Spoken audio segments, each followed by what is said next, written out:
ఇద్దరు అమాయకులని అనవసరంగా హత్య చేయాలని ఎందుకు చూశారు? తులసి ప్లీజ్ ఒకసారి ఆగు. నేను చెప్పేది విను. జాలి దయ ఏమీ లేని కర్కోట కూడా. ఏయ్!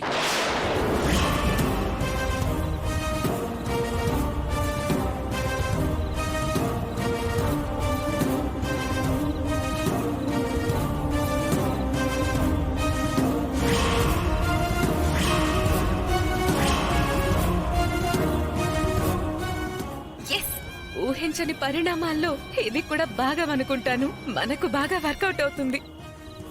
మా నాన్న గురించి ఇంకొక మాట తప్పుగా మాట్లాడినా బాగుండదు చెప్తున్నా.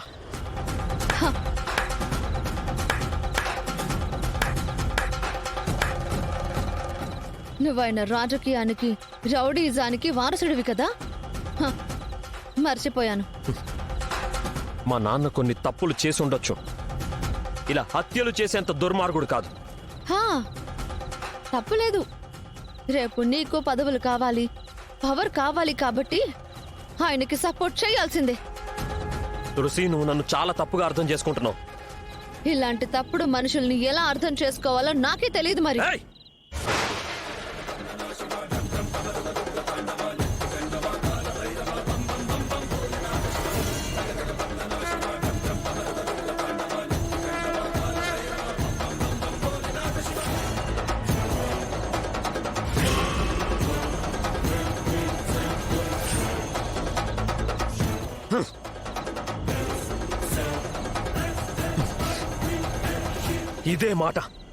ఇదే మాట ఇంకొకరు అనుంటే వాళ్ళ నాలుక కోసి పారేసుండేవాణ్ణి.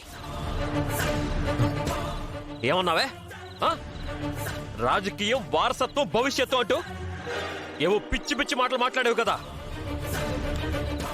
ఆ పిచ్చే నాకుంటే నీ వెనకెందుకు తిరిగేవాణ్ణే? మా నాన్నతోనే ఉండేవాణ్ణి కదే.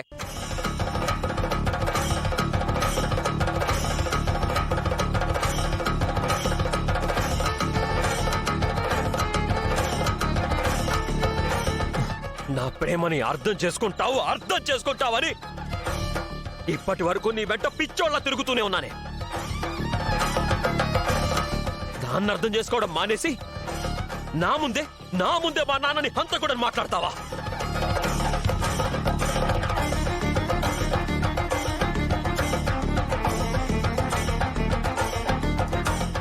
ఇన్నాళ్ళు ఈ గుండెలో పెట్టుకుని నిన్ను దేవతలా పూజించాను కదే. నువ్వు నాకిచ్చే బహుమతి ఇదేనా?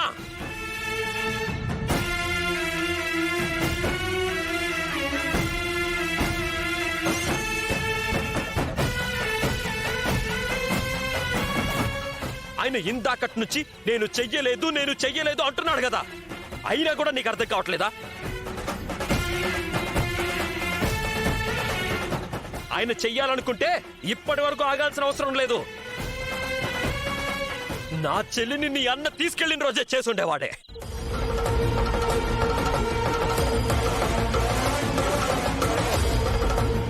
అర్ధాంగి అంటే అర్థం చేసుకునేది,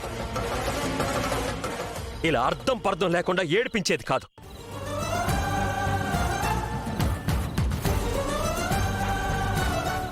అర్ధాంగి అనే మాట చాలా అద్భుతంగా పలికారు బాబు.